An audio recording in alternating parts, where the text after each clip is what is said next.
because it comes out of our nurturing nature. And that, I think, makes us different in how we govern. It makes us different in how we think, and it makes us different in how we react to events such as, civil unrest and like the pandemic that we're living in right now. Look, we don't need to go too far. Look at the county judge in Harris County and her reaction when COVID-19 started, and versus, the reaction from our governor, and, how we go from a woman who's trying to force everybody into wearing masks because she knows that if she gives us the freedom that we otherwise do have and are entitled to make up our own choices, we will not obey because we tend to think individualistically. Yeah. And look at how whatever effort she was trying to put in place were hindered by our governor. And she made the best of what she had and what she could play with. And then look at where we are now. Look at what our governor had to do yesterday, where he came out, and I'm trying not to make this political, but at the same time, it's hard not to. And it's hilarious because then again, another meme, who's been on social media a lot lately, and another meme that I saw was a picture of Lina Hidalgo, Judge Lina Hidalgo. And on the top said, if I told you so had a face, and then on the bottom, this would be it. Because goodness gracious, did she not say it from the get-go? So, we're going not from the approach of prevention and trying to force people into complying so that we avoid, so prevention and avoidance, to damage control. That's what we're doing. Well, and I think, and especially with Judge Hidalgo, obviously being a woman, being a Latina in a post that has always been held by a man, she's gonna get a lot of heat regardless of what she did. But I think that you're right as far as the assertiveness of our nature as women leaders is that, when we have that clarity, it transcends the politics. We understand that this is a matter of life and death, that this is a matter of public health, that we have to work together on it in order to achieve, safety. But I also agree with you that I think largely, especially in healthcare and really the way we've allowed our communities to kind of grow without enough nurturing, is that we don't invest a lot in prevention. We don't invest a lot in, dealing. It's like, we all know we have huge numbers of diabetes and heart disease, and, but where you see the money is always in the reaction, right? And the reaction to when someone is already very ill, as opposed to the prevention of educating the public, and different cultures need different types of education to prevent, the way we eat and the way we behave. And so those are concepts of public health that I think we've allowed to be neglected in society. And we're paying, I think, the price right now when we're dealing with a huge, horrific pandemic. So no, definitely kudos to her. Social unrest. You also see how the women mayors of many places have dealt with the social unrest. I mean, look at how much grief the mayor from Chicago is dealing with right now. And there's a few other women, the governor of, oh gosh, now I'm gonna space on it. But the thing is that the women are the ones who have reacted most quickly and sharply in terms of, the reaction to the violence, the police brutality and racism. And instead of saying, there's no racism here, there's no police brutality here, just admitting what's going on and trying to solve the problem so that the civil unrest kind of goes down, sort of weans down, as opposed to, just saying there's no problem here and just trying to kind of sweep it under the rug, and so be it. Absolutely. And I agree with you. I think that, and this is not to say that men don't have the capacity to do this. Obviously, we all do. But women, I think that just the way that we are built is that we, we want to be expressive. We want to be able to have those conversations, just like you and I are having right now, about these things that matter so deeply to our families and to the future. And we want to see families protected and well taken care of and prospering. But we also know that involves having those tough conversations that I think women leaders are willing to have, even if the political climate doesn't want it to happen. So I think you're right. And with social unrest, we were having conversation about our different communities, the unresolved, the unhealed wounds from the past, and how they continue to come to the surface. I think that speaks to that, right? That we haven't fully addressed it. We haven't fully, dealt with, issues that have been plaguing us for generations. It's kind of sitting then and everybody's kind of like tiptoeing around it, but right. Yeah, we get real good at tiptoeing around it, but it doesn't resolve it. And ultimately what happens is, I think when I see people in, whether it be in workforces or in communities or institutions, is that those things kind of fester under the surface. It's just, it's not healthy. And so, and then going back to what we were talking about with the young generation Z, they see right through it. They see right through all that. that's right. How can, speaking of your daughter who's 15, I have a 14-year-old daughter too. And how can we encourage our young girls and guide them to find their voice and help them overcome, especially in girls of color, Latina girls? I work a lot with, mentorship of young women, helping them to overcome the barriers to leadership, even within their cultures. What do you think is important?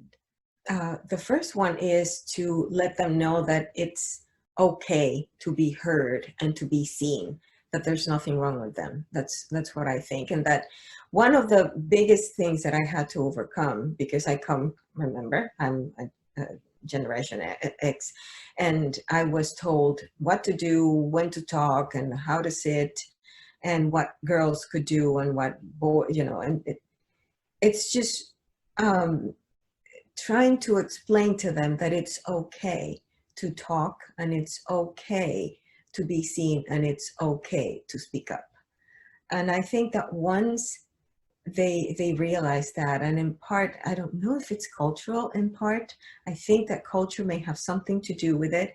I think that the fact that many of our Latina young girls come from mixed families where maybe one of the members is not, it doesn't have the proper documentation in the United States, and there's that element of fear always kind of underlying reason for them not to speak up, but just to try to explain to them that it's okay, that this is as much their country as it is the country of other American citizens, and trying to make them see that it's okay to speak up. And then I think that once you get to the point of, oh my gosh, I can talk, and yeah, people may not listen to me, but I have that right, and I have the right to be here, and kind of overcome that imposter syndrome of, just going around the room and kind of scanning it to see if you're the only brown person in the room, which I used to have all the time, and trying, scanning the room to see which group it is that you're going to go to that is not going to kind of like turn their backs on you, or because it's all here, right? Yes, right. Once you overcome that, I think that our younger generation is going to be able to find whatever their voice is. But the first thing is to have one, and to tell them that it's okay to have one, which is why I love it whenever my daughter challenges me on everything, because I'm like, that girl has found her voice. That's right. I know as mothers, it does put us in that weird space, like, go girl, but at the same time, hey, who's mama, right? Who's mama? Right. No, I mean, I agree with you. I mean, I think, growing up between cultures in America, being Tejana, and being a daughter of two different immigrants from two different Latino cultures really always put me in, like you said, there's a lot of psychological things going on as how you perceive your environment, how you perceive others. And some of it may be our own perception, but some of it is very real, that communities that haven't had that comfort zone with people that are different, sometimes whether purposely or inadvertently, don't open the doors, don't, aren't open to sitting down and having those conversations that might be a little bit unusual or different. But I don't know about you, but I, for me, when I work with women of different age groups, I'm always inspired by them, because I think that once you start to kind of pull back some of those layers at the top that has been created by what we've been talking about, by these psychological barriers, once you pull some of that back and these women find their voice, it's an amazing force, right? It's like it's transformational. It's It's true. transformational to Yeah, the no, family and to the community. It's transformational. yeah, yeah. Same thing happens to me. I mean, everybody that I have come across has such a beautiful history of, how they got here, their experiences and everything. And that's what should not be, drowned. They should be empowered so that they are able to uh, tell their story from their standpoint, and contribute to the community from where they are, and bring to the community whatever it is that they have to give. I agree. Absolutely. And and I think that, unfortunately, reality has a way of slapping us in the face every now and then. For example, the case that just happened with Vanessa Guillen Yes. in Fort Hood, a strong, brilliant, amazing woman, serving her country. The world was in front of her, and she was going to be an amazing force in this world. She carried the stories of her family that came from Mexico, and her own journey in, as a Tejana, and that desire, that love for her country that she wanted to serve, for it to be shut down and killed. It is really, I think, for me, it hits that raw point in us as women of understanding our vulnerability, Yeah. that we are still vulnerable within institutions, that we are still vulnerable in society, where we don't have that those protective measures for us to be able to fully use our voice and fully use our gifts, right? Which is I believe what she was wanting to do and trying to do. So, I mean, what are your thoughts on that particular case? Because I think that as far as women and, venturing out of our comfort zones, and certainly if you're going to join the military, that's Yeah. venturing out of your comfort zone. Yeah. Well, I mean, there's always going to be injustice everywhere, right? And there's always going to be people trying to take advantage of everyone. And because you helped me with the work that we do in the immigration clinic that we do once a month, that we're focused right here in Montgomery County on helping people who have been victims of crimes and victims of domestic violence. Um, it's just knowing that bad things will happen, but knowing when to speak up. And the moment to speak up is as soon as they happen. And then just building from there. And hers, I mean, it's such a heart-wrenching, it is a heart-wrenching story, but it's unfortunate, and those things do still happen, even though they are unfortunate and we would want for them not to happen. They do. And what it boils down to is speak up. Speak up. Yeah, and I was, as I was listening to the family talk, and as I, like you said, we've worked with women that have been abused and have been in horrific situations in Yeah. their lives and in their journeys.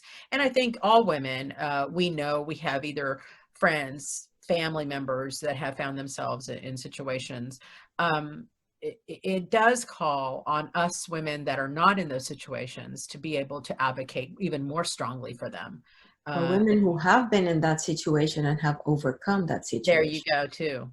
Yes, absolutely. Because that's a very real, valuable insight into what can happen. So yeah, so I think that, as a mother, for me, and probably I'm sure for you, is that we're always having those conversations with our daughters of, you knowing your voice, knowing your force, but knowing the reality too that you're working within, to be able to also continue to be vigilant and be aware, and also be able to advocate for change when you see injustice. Yeah, that's true. Yeah. That's true. So, so as a mother, and wife, and a respected attorney, and businesswoman, and a community leader and advocate, how do you stay centered, either personally but also professionally in your leadership focus? How do you find that center for yourself, and are able to kind of, nourish that? It's tough sometimes. I didn't tell you this before, but I stayed up until 4 last night, and then got up early this morning because I still have the kids with me here and I'm working from home, right? It's not always easy, but what drives me is my family. And when I say family, it's mostly my nuclear family, but it is, it's my grandmother also, who's still in the Dominican Republic, but who calls me every month, and who reminds me, how much she loves me. And it's just having that two-way street where, I'm giving, but I'm recharging here. Yeah. And when I'm recharging, it's interesting how it happens. And I know that it happens at your home too. As a family, when you're trying to recharge and reconnect with your family, it's like everybody is reconnecting. It's like when you finally plug the iPad and put it in that one place where all of the iPads and the phones are recharging, at the end of the day, they're Right. doing everything together. Right. That's actually what keeps me focused, what keeps me centered. I have a wonderful husband. I could not have wished for a better husband, handsome too. And he understands me. He loves me for who I am. I understand him too, and I love him for who he is. And we realize that we are not perfect, but we also realize that we love each other, and that no matter how mad we get at each other, at the end of the day, we shall overcome. And having that peace of mind, and knowing that we've got each other's backs, and that our biggest priority right now is to raise 2 kids, our 2 kids, and to have them, be as good examples for our community as possible. That keeps you centered, and knowing that at the end of the day, whatever it is that I do when I leave the door or when I work from home, is going to be reflected on to my children, on whatever it is that their mother was. It's very important to me, and that's what keeps me going, and that's what drives me. I mean, to me, that's the most beautiful foundation of all. I mean, it really is. I mean, that's that right there. It's not easy to maintain every day. And I have my bad days. I'm sure you do too. But it is what matters most. It's, it's maintaining that connection to family, and then being able to then look beyond. Our children's future matters so much. Right. And by the way, this is my second husband. This is not my first husband. And you have no idea how hard it was for me to finally break away from my first husband when I was in a bad marriage, because I said, I married this man for the rest of my life. So I have to make the best of it. And I had to sort of, and it took a while for me to sort of break that barrier of what had been instilled in me. And this is the Latina speaking. I don't know. I think it's a Latina. It's cultural, and it's also generational. Right. Where this is the man you chose. This is the man that you stay with. To wait a minute, this is not working. He's miserable. I'm miserable. Why is it that we need to continue here? And why is it that we don't give each other another chance? And look at me now. So anyway, I just wanted to put that in there, because sometimes we think that we need to kind of like stick by whatever decisions we make. And I am a firm believer that we have to be flexible in life, in our own personal lives too, and always think of a plan B and maybe a plan C also, and to try to become malleable and to adjust to whatever life throws at you.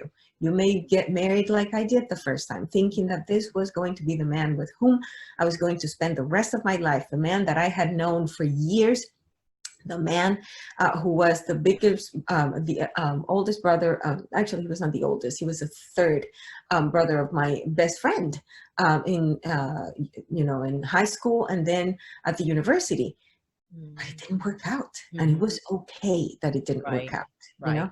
Anyways, I just No, wanted to put that. and that's an important point, I think, for women, because especially like you said, generational. There's so many influences that impact our decision making and limit us sometimes because we feel obligated to those traditions. But those aren't always the best, choices for our life, and we have to be forgiving of ourselves. We have to be able to say, there are other ways for me to be as a woman. Yeah. And I think for me, and I see this in you as well, is in our approach to looking at communities and looking at families, men and women, and how they're growing and how they're adjusting to their environment. We are impacted by that piece that they don't always make the best choices, or they may make it may take a while to get on the right path. But if we're able to provide tools and options and be forgiving, then communities prosper, families prosper, and we as women prosper. So I think that that's an important, very important point. Yeah, I like what you said about being forgiving. And I mean, the truth is, if God forgives us, why wouldn't we forgive ourselves and kind of Right. like give ourselves a new start? That's Yeah, just, absolutely. I mean, and I do think, we've talked about spiritual maturity in the past. I do think that's part of our evolution, right? As people, as women, is, coming closer and more familiar with our spiritual self and our faith, and understanding, how God is constantly at work in our lives. yeah, Very, very important.